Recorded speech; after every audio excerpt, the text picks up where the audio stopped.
भारताने पाकिस्तान बरोबर मॅच खेळायला पाहिजे होती की नाही? बीसीसीआयचं पैशांनी विकलं गेलेलं देशप्रेम, आतंकवादी हल्ल्यामध्ये शहीद झालेल्या निष्पापांचे इमोशन्स आणि क्रिकेटच्या पाठी पागल झालेल्या YZ क्रिकेट फॅन्सचे बेसलेस आर्ग्युमेंट्स आणि काही फॅक्ट्स आपण या सगळ्यावर या व्हिडिओमध्ये बोलणार आहे. तर ही व्हिडिओ शेवटपर्यंत बघा. Hi guys, welcome welcome welcome back to the another video. पहिली गोष्ट तर आता एप्रिल मध्ये पहलगाम अटॅक झाला. किती निष्पापांचे बळी गेले ते विसरलात? क्रिकेटला टेररिझमशी कनेक्ट करू नका असे म्हणणारे जे ज्ञानी आहेत, मला त्यांना एकच प्रश्न विचारायचा आहे. बॉर्डरवरती जे जवान उभे आहेत ते काय त्यांच्या पर्सनल दुश्मनीसाठी उभे आहेत का? त्यांची काय पाकिस्तान बरोबर पर्सनल दुश्मनी आहे?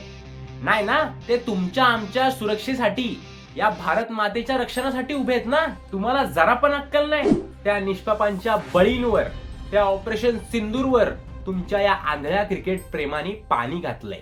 अरे त्या पाकिस्तानवाल्या भिकारी लोकांना तेच पाहिजे होतं. चला, ते असे म्हणत असतील आम्ही यांचे एवढे मारले तरी हे आमच्या बरोबरच खेळायला आले. बीसीसीआय ला पैसे भेटलेत फुल चांदी. परत इंडिया वर्सेस पाकिस्तान, एवढी हाईप मॅच, त्यात ही कॉन्ट्रोवर्सी, त्याच्यामुळे अजून हाईप या मॅचची. सट्टा पण एक नंबर लागला असणार या मॅचवर ना. आता कॉमेंट्स मध्ये काही लोक येतील आणि ज्ञान देतील की चॅम्पियनशिप आहे, आपण असं नाही करू शकत, आपल्याला खेळावंच लागणार पाकिस्तान बरोबर जाऊन. पाकिस्तानला आणि भारताला वेगवेगळ्या ग्रुपमध्ये ठेवायचं होतं की का नाही ठेवता आलं? कारण पैसा आलाच पाहिजे, टीआरपी वाढलीच पाहिजे, हो की नाही? आणि हे आमचे आंधळे क्रिकेट लव्हर्स तर आहेतच आमच्या देशात. त्यांना क्रिकेट शिवाय दुसरं काही दिसतच नाही. दुसऱ्या स्पोर्ट्सवर तर तुम्ही मुत्ता. तुमच्या या आंधळ्या क्रिकेट प्रेमामुळे असे कित्येक स्पोर्ट्स टॅलेंट वाया चाललाय. आता या तुमच्या आंधळ्या क्रिकेट प्रेमाचा परिणाम काय बाकीच्या स्पोर्ट्सवर, याचं मी तुम्हाला अतिशय उत्तम उदाहरण देतो. पहिलं उदाहरण, भारताची कबड्डी टीम वर्ल्ड कप जिंकून आली, कोणाकोणाला माहितीये? चला जाऊ दे. दुसरा पॉइंट, कोल्हापूरचे खासदार धनंजय महाडिक यांचा लहान मुलगा कृष्णराज महाडिक, त्याची जरा हिस्ट्री चेक करा. F3 रेसिंग मध्ये भारताचं नाव गाडणारा इंडियन, तो ज्यावेळेला ती रेस जिंकला त्याच्यानंतर त्याला पुढे जायचं होतं, त्याला F1 पर्यंत पोहोचायचं होतं. पण F1 पर्यंत जायला अफाट पैसा लागतो, अफाट. मग तो इथे आल्यानंतर वेगवेगळ्या मोठमोठ्या लोकांकडे गेला, मोठमोठ्या लोकांकडे त्यांनी स्पॉन्सरशिप मागितली. त्या मोठमोठ्या कंपन्यांनी काय आन्सर केलं की हे जर क्रिकेट असतं तर आम्ही स्पॉन्सर केलं असतं. हा माइंडसेट जो बनलाय ना की फक्त क्रिकेटच, आणि त्या क्रिकेटच्या प्रेमापोटी आपल्याला देश, बाकीचे स्पोर्ट्स काहीच दिसत नाही. त्यामुळे स्पोर्ट्सला पुढे घेऊन जाण्याच्या बड्या बड्या बाता या आंधळ्या क्रिकेट प्रेमींनी करू नये. काय तर म्हणे आमच्या प्लेयर्सनी कोणाबरोबर हँडशेकच केला नाही. काय धुपपट्टी लावायची काम आहे ती? एक व्हिडिओ दाखव. पर्दे के पीछे कुछ और, पर्दे के आगे कुछ और. तुम्हाला प्रोफेशनलिझम पेट्रियटिझम पेक्षा जर जास्त इम्पॉर्टंट आहे ना तर तुम्ही मूर्ख आहात. कारण तुम्ही लोकांकडून देशभक्तीचं प्रमाण मागता. तो दिलजीत दोसांझ, टॉप लेवलचा आर्टिस्ट, त्यांनी पहलगाम अटॅक होण्याच्या आधी एक पाकिस्तानी ऍक्टर बरोबर एक फिल्म शूट केली होती. त्याच्यानंतर पहलगाम अटॅक झाला. आपल्या लोकांनी काय ठरवलं की नाही, ही फिल्म इंडियामध्ये रिलीज करायची नाही. का तर पहलगाम अटॅक झाला. पण त्याने ती इंडिया सोडून बाकी सगळीकडे ती फिल्म रिलीज केली. त्याच्यावर आपण देशद्रोही असल्याचा टॅग लावला. ह्यांच्यावर का नाही? हे डिस्क्रिमिनेशन कशाला?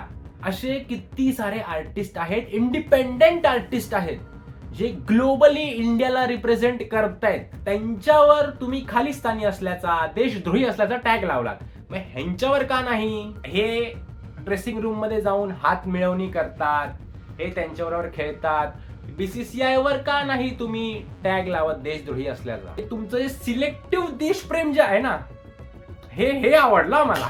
हे एकदम असे तुमच्या फटके दिले पाहिजेत ना ढुंगणावर. मी खालिस्तानचा सपोर्ट करत नाहीये, कारण या देशाचे तुकडे आम्ही परत होऊ देणार नाही. कुठे गेले ते एथिक्स वगैरे जे असतात ते? रोल मॉडेल समजताना तुम्ही यांना, देश रिप्रेझेंट करतात ना हे यांचे एथिक्स. साला बाळासाहेब ठाकरेच पाहिजे होते, पण साला त्यांच्यासारखा नेता परत होणेच नाही ना. कोणाच्यात हिंमतच नाही, सगळे नपुंसक ठरले. बघा कसं आहे, क्रिकेटवर द्वेष नाहीये, पण देश पहिला, देशाचे जवान, देशातली लोक पहिलं, मग सगळं. या क्रिकेट पगलूजना मला एक प्रश्न विचारायचा आहे. जर एखाद्या आर्टिस्टने, एखादा युट्यूबरने, एखाद्या इन्फ्लुएन्सरनी जर एखादा बेटिंग ॲप प्रमोट केला, बेटिंग ॲप बंद व्हायच्या आधीची गोष्ट करतोय मी, जर त्यांनी बेटिंग ॲप प्रमोट केला तर त्याला शिव्या पडायच्या त्याच्यावर, की हा हे असे इन्फ्लुएन्सर, त्याला टार्गेट केलं जायचं की हा हे इन्फ्लुएन्सर बघा बेटिंग ॲप्स प्रमोट करतायत. मग बेटिंग ॲप्स बॅन होईपर्यंत अख्खी इंडियन क्रिकेट टीम छातीवर स्टिकर लावून फिरत होती ड्रीम 11चा. त्यावेळेला त्यांच्यावर प्रश्न का नाही उचलला? बीसीसीआयवर प्रश्न का नाही उचलला? एथिक्स कुठे गेले त्यावेळेला, की अरे इंडिया रिप्रेझेंट करते आमची इंडियन क्रिकेट टीम, छातीवर ड्रीम 11चा स्टिकर लावून. अरे स्टिकर सोडा, ऍड किती साऱ्या ऍड्स पण केल्यात मोठ्या मोठ्या क्रिकेटपटूंनी, तुमच्या लाडक्या क्रिकेटपटूंनी. त्यावेळेला कुठे गेली होती हेट? द्यायला पाहिजे होतं ना त्यांना पण. तुम्हाला क्रिकेट, पैसा, टीआरपी ह्याच्या पुढे मॉरल्स, एथिक्स आणि कंट्री दिसतच नाही. खुळे झालेले लोक आहेत तुम्ही, खुळे. पण जाऊ दे, बोलून काय फायदा नाही. पैसे कमवणारे पैसे कमवून बसले, मॅच खेळणारे मॅच खेळून बसले, मॅच बघणारे मॅच बघून बसले. पाकिस्तानला आपल्यावर हसायचं होतं, ते हसून मोकळे झाले. फक्त जाता जाता एक शेवटची गोष्ट तुम्हाला सांग. खरं तर मला हे बोललं नाही पाहिजे, मला बोलताना पण जाम वाईट वाटतंय, पण मी बोलणार. हे जे क्रिकेट लवर जे म्हणतायत ना की क्रिकेटला आणि टेररिझमला वेगळं वेगळं ठेवा, काही प्रॉब्लेम नाही मॅच खेळलात तर. तुमच्या घरातला कोणतरी मेला पाहिजे होता. तुमची आई, तुमचा बाप, तुमचा भाऊ, तुमचा पोरगा, कोणतरी त्या दहशतवादी हल्ल्यात मेला पाहिजे होता. मग तुमची जर हीच स्टेटमेंट असती ना तर मग मानलं असतं तुमचं क्रिकेट प्रेम. आम्ही सॉरी बट सच कड़वा होता है मेरी जान.